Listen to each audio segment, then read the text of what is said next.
There's a ton of noise out there. So how do you get decision makers to pay attention to your brand? Start a podcast and invite your ideal clients to be guests on your show. Learn more at sweetfishmedia.com. You're listening to B2B Growth, a daily podcast for B2B leaders. We've interviewed names you've probably heard before, like Gary Vaynerchuk and Simon Sinek, but you've probably never heard from the majority of our guests.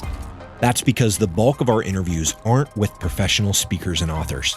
Most of our guests are in the trenches leading sales and marketing teams. They're implementing strategy. They're experimenting with tactics. They're building the fastest growing B2B companies in the world. My name is James Carberry. I'm the founder of Sweetfish Media, a podcast agency for B2B brands, and I'm also one of the co-hosts of this show. When we're not interviewing sales and marketing leaders, you'll hear stories from behind the scenes of our own business. We'll share the ups and downs of our journey as we attempt to take over the world. Just kidding. Well, maybe. Let's get into the show.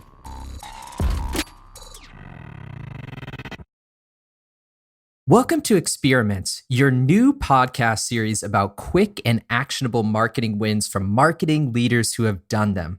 I'm David Kelly, a marketing and growth consultant for small businesses. And in today's episode, I have my good friend, JT Compeau. JT is the founder of the Content Interpreter, where he helps executives and thought leaders write better speeches. He's a super fascinating entrepreneur who until recently had no plans of starting his own business. He created it just because he saw a need. In today's episode, you'll specifically learn 3 things: how JT identified skills he had to create a business. You can use this to do the same. JT's biggest marketing channels to grow his consultancy and his biggest marketing channel failure, and what he recommends any consultant does to grow their business. So the first thing I want to talk about is how you started your consultancy. So could you just give us a quick synopsis at the high level of how you started the idea? That is, I don't know how quick that will be to explain. I'll be as concise as I can be. So it's a parallel pathing kind of thing. Nothing happens in a vacuum. So there was a lot of different things happening. It was in 2017 that I started working with a career coach, actually, because I wanted to just explore what my competencies were, how I could expand my repertoire as a professional. And when you work with a career coach, you get asked the tough questions. And she's a phenomenal career coach. We're still in touch today. And she basically asked me the toughest question of all, like, well, what do you really want to do? And I was thinking, well, I don't know. That's a really tough question. It's the simplest questions that are the toughest. So over the course of almost that entire year of 2017, I was working with her. I was working with a small ad tech firm as a full-time employee, and I was their director of client services. And they brought in marketing and PR consultants, primarily PR consultants, to get some earned media and get us placed, get thought leadership out there. And what they said, or I can't remember exactly how it went, to be honest, but somehow we arrived at this idea that I would be good at writing pieces and coming up with stories about what is the company trying to solve in terms of branding. They look at social media engagement. So we had all of this data about, well, how do people interact with brands on social media? So it was a really rich tapestry.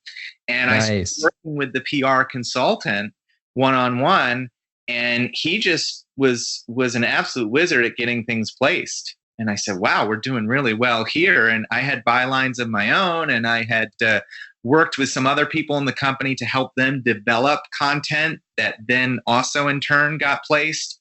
Yep. So as I was doing that and working with the career coach, the light bulb went out, and I said, well, if I can work with this company so well and write in their voice and understand their perspective, I think I could do that for a bunch of other people too. Yes. And that was the light bulb moment, and everything was born from that very simple seed that was planted. I love this. So I love this for a couple of reasons. One, you and I talk all the time. So full disclosure for the listeners, We confide in each other and complain and then talk about all the good things too. What I think is so interesting about what you did is a lot of us have these ideas of following our passion or following what we want to do. What is not talked about as much is what are our passions? What do we actually want to do? And sometimes that's tough to identify. What I really, really liked about your approach is you sat down with a career coach and you said, this is what I'm good at. And then a lot of people, when they start a business, make a mistake that they go too generalized. So you and I have talked about this in the past where someone's like, I want to be a marketing consultant for everyone. And you're like, okay, who's everyone? And they're like, well, maybe I'll help like this local mom and pop shop that sells food to cats. Maybe I'll like go help this giant conglomerate. And it's like, no, there's no angle that is compelling. So you did something really interesting in that you focused on speech writing for thought leaders. So how did that angle come to play? How did that happen? Well, to be honest, I actually made the mistake that you're talking about first. Which is perfect. Right. Yes, we all do it. So it started out as just content, like any kind of written content. I can help tell your story. And that was the approach. So it was web content and blogs and the other types of narratives. And just to be fair, I have a terrific client that still works with me to this day where I do work on his marketing collateral and that sort of thing. So he's like a legacy client, but we just work so well together that it's like speech writing because he lets me explore, and he's really open with his mission and his approach, and it just helps me craft really great work for him. Yep. So it has that same kind of core that you would have when you're working on a speech. But what I was finding, aside from him, of course, what I was finding was that there just wasn't that artistic satisfaction, if that makes sense. A lot of the work out there, save for the clients that I actually worked with, just to be clear, that felt like it was transactional. Yeah. And it was just like, well, write this thing, and then the work is devalued as a consequence because they don't view it as a valuable product in and of itself. And so after a few months of being around, it just became clear to me that this is not the way that the brand is going to really stand for something if I continue down the road. And so I had to ask myself again, reset, refocus, like, well, what kind of work makes you happiest? And I was like, I'd really love to do the work that I'm doing with that one legacy client that I'm talking about. Yeah. And where can I do that work most frequently and most often? And it was in speech writing. And I have been in Toastmasters for almost 9 years now. So I had a lot of experience being around people that are writing their own speeches, but also providing evaluations, both written and oral, for how people are delivering their speech and what are the things that they can focus on and how can they improve their technique. So that it wasn't really till a few months after I started, that was the intersection of when the light bulb really went on. I would say that before that, it was probably a little dimmer, just because I was trying to be everything to everyone. And as you pointed out very, very wisely, you're very sage. That doesn't work. So what I think is really valuable about what you just said is we all make those mistakes of going too generalized, or at least most of us do. I guess if you're like a business savant right from the beginning, then you don't make those mistakes. But I made those mistakes too. And I have my current CEO, Noah Kagan, who runs our parent company at Sumo Group. He said something really wise to me just casually, like a year ago, and it stuck in my mind. He said, if anyone does anything for a year, they will be successful. Most people just give up too early. What I think is also a very valuable point within that is you need to know how to iterate and you need to know how to adapt. Mm-hmm. So you made a great decision, and I think this is really important to emphasize. You made a great decision to stop and think and look at your business and say, hey, I'm not fully happy and I'm not getting the results I want. How do I further modify this business to find a better niche to be happier and to be more successful? And I think that's a great lesson for all listeners. I think that what Noah said is, I've never heard that before, but I think that is a brilliant piece of advice. that it's even more powerful than when you hear never give up, because that just Right. out there as a message. I love the way that he put a time frame on it, and I'm going to carry that one with me. I'm really impressed by that. I Yeah. think I should clarify that all of the clients with whom I've worked have had that have checked all the boxes for me. Mhm. They value the work. They're fun to work with. You have this whole list, I think, of things that you're looking for in a client, just as the client has a whole list of things they're looking for in you. So I just want to be clear. It was just that the pivot, the reason why it had to take place was because speech writing allowed me to find that perfect client more frequently, and thus allowed me to scale beyond what I was doing. I love that. So that was Now, really the reason for. I mean, it was an artistic and a business reason. So artistic and commercial motivations for that. the perfect combination. Yes, Two important things for a business. Am I making money, and am I doing what makes me happy? exactly. Yeah. Yeah. Now, I do want to take a step back and talk about some of the marketing strategies you use to grow your business. So there's a lot of emphasis nowadays on these passive income streams and creating these online products, these digital courses, these make money as you sleep type things. Mm-hmm. And really what I think is so valuable for many people, and you've seen success with it, I've seen success with it, is consulting. So consulting is a great way to get your foot into the door, to do something you love, to learn from clients, and then maybe eventually productize some of it and go down that passive income stream that so many people want.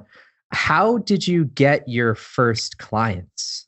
I got my first clients from a digital platform where people reach out to you for various services. So if I had been on there as a handyman, that's what they would have reached out to me for, versus being a speechwriter. So those are the early days. That was where I got my first client, and I have to tell you that experience was so valuable, because what that platform allowed me to do was to figure out, well, how do I respond exactly to an RFP? How do I concisely impart on a prospective client my philosophy and what value I will bring to them? So those early clients were small in terms of revenue, but there's really nothing like your first client. He or she will really teach you so much about yourself and about, well, what value do I really bring? Because you can hypothesize and theorize all day long, but you only really learn this by doing. Yeah.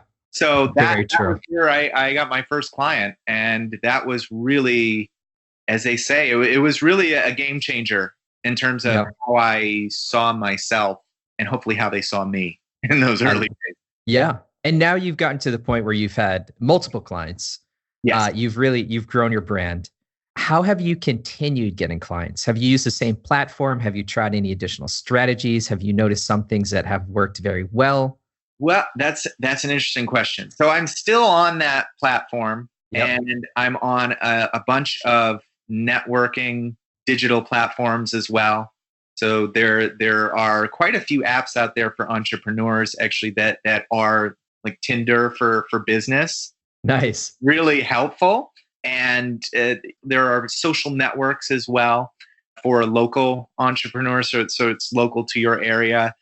And I think really that the best strategy is just networking and just connecting with people that you find interesting, connecting with people that have done what you have done for way longer and have some expertise and really have some traction. There are probably, on one hand now, people that I can count as, wow, really true mentors to me, that really was just stemmed from an introduction or a cold reach out.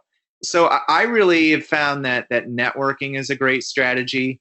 I would say that in all honesty, the thing that has not worked for me is placing ads on social networks, and I won't name the specific platform, because I don't think it's specific to any platform. It's no one's fault. It's just the nature of what I do. And I was talking with a consultant just a couple of weeks ago, actually, to whom I was introduced because I'm out there networking and saying, hey, I'm a speechwriter, and sort of owning that value proposition. And he said to me something so wise, kind of like what you said a while ago and what Noah said about the time frame. He said, you're in the business of attracting, not promoting. And I just went, wow, mind blown on that one, because he's absolutely right. And it really helped me put into focus why those ads did not work for me, because there was a lot of engagement with the ads themselves. There was great copy, and the team that I hired to work on the strategy was fantastic. I think it didn't work because my business, the business of speech writing, really is a very personal one. People are trusting you to tell their story and to write it in a way that feels authentic to them, but yet can capture an audience's attention. They tell you things that are either on the record or off the record. Sometimes I feel like a journalist in that sense. I mean, it's really a lot of personal conversation. And then it's my job to sort through and bring the main insights up to the surface and create a great product for them. So looking back, now that campaign or those campaigns are over, and then listening to my consultant friend, who I guess I do count him as a friend now, more than an acquaintance, it really made a whole lot of sense. So the marketing strategies that work for me and what I will do going forward is under that attract but not promote kind of banner. And this is such a great point, because so often I see posts online, or I get asked the question, what is the best marketing channel? Like, what is a marketing channel we should start with? And the answer to that question is there really is not a one size fits all approach. What I think a good lesson for all the listeners is test different channels and understand your audience. And at a high level, it sounds so easy. Like, oh yeah, let me just understand my audience. Of course, it took you time, and it took me time to do the same. And it takes everyone I know time. We have a general philosophy at our companies that we'll try a marketing channel for about a month and see if it works. So we'll try YouTube, we'll try Facebook, we'll try LinkedIn. And after a month, we can tell directionally if the traction is a lot of times going in the right direction. Sometimes it just doesn't work at all. And then we scrap that channel. But there are channels for some of our companies that, let's say, work well in one of the companies, and then in a sister company does not work well. So for example, for one of our companies, content marketing works fantastically well. It's how they get most of their customers. But in another company, content marketing just doesn't work as well. And they rely on Facebook ads to drive most of their revenue. So what I like about what you did is you stopped and said, hey, why is this online ad platform, nameless online ad platform, why is it not working as well as I want it to work? And then you came to the realization with the help of a friend, and that goes back to your point of building a very solid network, that it is the channel that is not attracting the right people. And there are better channels that you can use to grow your audience, to grow your potential clients, to grow your prospects, to grow your customers. So I think that's very cool that you did it that way. Thanks. He really put it into focus for me. I hadn't, my thoughts about that and why it was a failure had not really crystallized until, I mean, this conversation I think was like 10 days ago. And he said, yeah, I can see why that didn't work. Attract but not promote. And I said, wow, I should be hiring you. This is that's right. You're like, here's your consulting fee. Thank you so much. Yeah, I mean that really that alone would have been worth the price of admission. I think. Yeah. I think that what being an entrepreneur really asks of you is to take inventory quite frequently and to come up with insights about yourself. Yes. I'm lucky enough that I'm in a business where I am constantly seeking the insights about the people for whom I'm writing. So it makes it a little easier to be somewhat introspective, but it's never totally easy. And it's never an exercise where you can sit down for 30 minutes and say, well, I have myself completely figured out and I know exactly what I'm going to do. I would advise any entrepreneur really to seek out those mentorships, friendships. They're really valuable. Great advice. So as we wrap up the conversation, there are two more questions I want to ask. The first question is, you and I have talked a lot about imposter syndrome, which is very common for entrepreneurs, especially newer entrepreneurs to deal with. Could you just explain a little bit about how you've experienced imposter syndrome and how you've attempted, because I think it is an ongoing process for many of us, attempted to handle that imposter syndrome? That's a great question. And when we're not doing this podcast, we've had some great conversations about Yeah. it. And I think that I think I read somewhere that it actually correlates, the frequency with which you feel imposter syndrome actually correlates with how much ability you have. So Oh, I think wow. that's really good news for guys like us when we're not feeling so great. It's like, well, I could join this really great club of people that feel imposter syndrome. Oh, wow. I think that the way that it manifests for me is not so much in the skills that I bring, the speech writing and the interviewing and the listening and the insight discovery. I feel like I'm qualified to do that. And I am. It's more when I start working with a client that is so accomplished and has so many degrees and has, in one case, literally written the book on the subject that will be the core of the speech that I'm writing for this person. That is really intimidating. Oh, man. Yeah. And it's just something that you have to address internally and just tackle over time. And it wanes a little bit. I don't think you ever completely get rid of it, but that's the way that it manifests for me is when you're talking to someone so accomplished. And I think maybe in the early days, I actually asked a client, well, why do you need me? Like, why am I here? You're so brilliant. You have these great stories. And then I realized that it doesn't really, that's not really what's important to them. They just want their story well told. Yes. And they're looking to me, this former little boy from New Hampshire, right? That's to right. tell their story. And it's an honor and it's humbling. But yeah, that's where I feel it the most. Makes a lot of sense. And because I have such terrific clients, it's quite frequent where there'll be a pang of that every so often. Yeah. And the next thing I think would be interesting to talk about is you're at this stage now. You've been running this this brand, we'll call it, for about a year, a little over a year. Now, where do you go next? What are you thinking about how to grow the brand, and where's your mind at as far as the next steps to take it to the level that you want to take it to? I think growth, perhaps counterintuitively, is going to be largely dependent on how true to the values that I've set for the brand. How true to those values do I stay? And I find that whenever I've experimented a little bit, maybe perhaps tried a channel that is a little off brand, it doesn't work. Yeah. We have kind of the universe slapping me every now and then and saying, this is what works. This is who you are. And people respond to that. So you better stick with it. I think for growth, really, I just want to work with as many interesting people as I possibly can. I think that one of the things that I've discovered over the last year or so and in my networking is that there is an incredibly talented group of people out there that focus just on public speaking technique, which is, there's some overlap, but that's not really what I do. So I am looking forward to the possibility of partnering with a couple of people that I have met that are great idea in just technique, and they in turn see the value in what I do. So I think really that those will be the two keys to growth, is staying true to the brand and partnering with as many interesting people as I possibly can.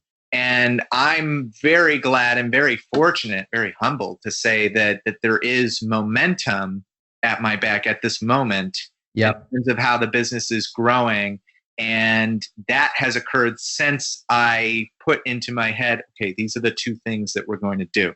And so I think I love that. Well, thanks. In a very unscientific manner, that there is evidence that idea has some teeth to it. So fantastic. And what a perfect way to end, because there's so much emphasis, especially in the tech space, And generally speaking, I think the millennial career space of growth for growth's sake. And the reason why I think that's dangerous is people don't even know why they want to grow. People don't even know what they want to do to grow. And Steve Jobs said something. I've been revisiting a lot of Steve Jobs speeches because I think he's very inspiring in a lot of ways. Not a perfect human being, but very inspiring in a lot of ways. Sure. And one thing he said, which I think was really fascinating, is you have to love what you do. You have to be passionate about what you do, because growing a business is so hard that if you're not, it's not going to grow to the level you want it to be, is how I interpreted it. And then also you're doing a disservice to yourself and others by doing something you're not completely passionate about. So your North Star, let's call it, of doing something that is working with interesting people is phenomenal. And then partnering with interesting people is phenomenal. That's a great way to grow. And you're not tying yourself to this like BS metric of I need X amount of clients by this date. And there might be some of that as far as revenue numbers go to accomplish the life you want to live. But when that is your primary driver, that's when it causes an issue. So I think that's a beautiful way to look at it. I want to be with interesting people. I want to partner with interesting people. And I really just want to have fun. Well, I'll tell you that I think that sums it up really nicely. And I'll tell you this, that it's really from our conversations outside of the podcast, of course, that I picked up so much from you. I mean, you have so many insightful ideas about running a consultancy, and I've really learned so much from you. So I think whatever works for me, it's because I have people like Dave Kelly and my consultant friend and many other people in my corner that have been kind enough to contribute their knowledge and their support and their friendship to what it is that I'm doing. I think that what you just described, doing what you love, working with interesting people, is probably the most important thing that I learned from you. So I'm just saying that I think it's noted. And but I think with every piece of advice that I've received, or just general thoughts on what makes a business work and how to establish yourself as an entrepreneur, you have to make it your own. You have to customize it. If it doesn't work for you, you shouldn't feel guilty or obligated about putting it to the side, even if it comes from someone that you admire, respect greatly. I've had that before, where it's just like, no, like what she said just didn't work for me at that particular moment for whatever reason. Yeah. But I think the core, the North Star, as you referred to it, that has been inspired by you and so many others. Well, I appreciate that. Sometimes I say things that are true, and other times I have no idea what I'm talking about. Occasionally, so I guess occasionally there's a truth that finds its way through the filter. And that's exactly right. Just hopefully it's more truthful more often than it is just totally baseless. That's the hope. Well, thank you so much, JT, for your time, and we'll talk again soon. Thank you, my friend. Thanks for having me on. It was a lot of fun, a great honor. Thank you. Thank you. Thanks for listening to this episode of Experiments with JT Compeau. You can find JT at contentinterpreter.com or on Twitter, so go say hello. If you want more marketing tips and advice, make sure you subscribe to our podcast. And for bite-sized marketing tips that you can read in under 5 minutes, check out my blog at dmkthinks.org. Thanks for joining. Until next time. We totally get it. We publish a ton of content on this podcast, and it can be a lot to keep up with. That's why we've started the B2B Growth Big 3, a no-fluff email that boils down our 3 biggest takeaways from an entire week of episodes. Sign up today at sweetfishmedia.com/big3. That's sweetfishmedia.com/big3.